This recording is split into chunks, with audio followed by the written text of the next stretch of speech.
အိမ်ရဲ့မီတာပေါက်အတွက် main break ကနေရမှာဝါယာလျှော့ရောဓာတ်လိုက်တာပါကာကွယ်ပြီးတဲ့ RCBO ကိုဓာတ်ရိုက်တက်ဆင်လို့ရလားဆိုပြီးတော့အမြဲမေးလေးရှိရပါတယ်။ဖြေကတော့တက်လို့ရပါတယ်။ဒါပေမဲ့လုံးဝမတက်ဆင်နေတော့ဘာဖြစ်လို့လဲဆိုတာကိုဒီဗီဒီယိုလေးမှာအသေးစိတ်ပြောပြပေးသွားပါမယ်။ RCBO ဆိုတာလျှက်စစ်ယူစိမ့်မှုနည်းနည်းလေးဥပမာ30 mAh လောက်ရှိတာနဲ့ချက်ချင်းမီးဖြတ်ပေးတာပါ။တကယ်လို့အိမ်ထဲမှာပလက်ပေါက်တစ်ခုခုဒါမှမဟုတ်ရေခဲတစ်တာလေးတစ်ခုကနေပြီးတော့မီးနည်းနည်းလေးယူစိမ့်တာနဲ့တင်မီတာအထွက်က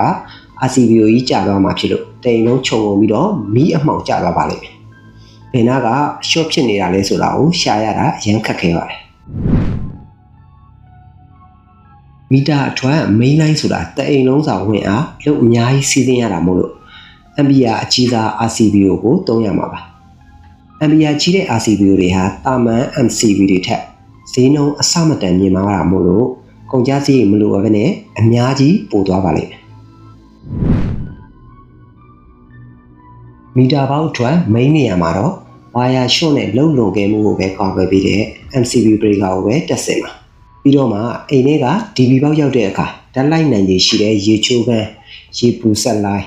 မီးပိုကြောင်လိုင်းပလက်ပေါက်လိုင်းတွေအတွက်ပဲ RCBO ကိုတီးတက်စီခွဲပြီးတော့တက်ပေးတာအကောင်းဆုံးပါပဲ။